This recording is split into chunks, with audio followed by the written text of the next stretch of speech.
Everybody, welcome back to an episode, and today I want to talk about a pretty interesting paper that I came across. It's been, pretty popular on Twitter.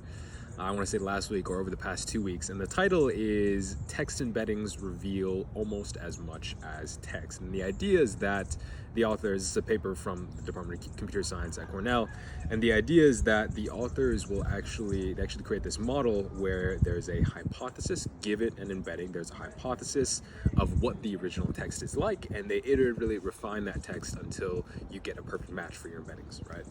And I think on Twitter, what one of the authors said is that basically vector databases are not secure, and there's a lot of danger in storing your embeddings in a form like that, right?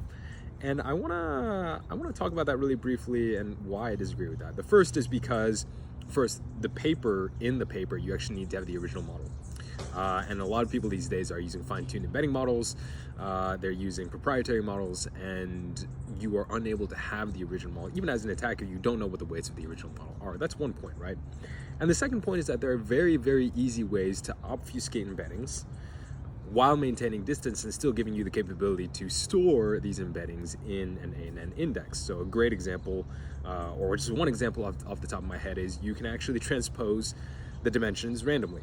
And let's say we have 768 dimensions. That gives you 768 factorial ways of being able to transpose your embeddings, and that's a lot. Very, very hard for an attacker to crack, right?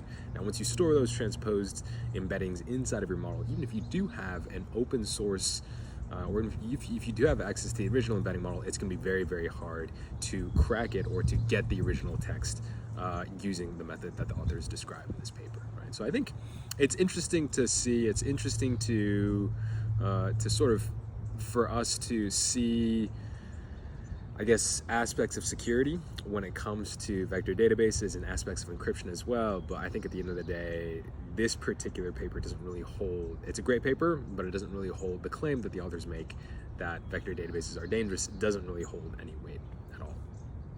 So yeah, that's all I wanted to chat about for this episode. And if you like it, hit comment, share, and subscribe.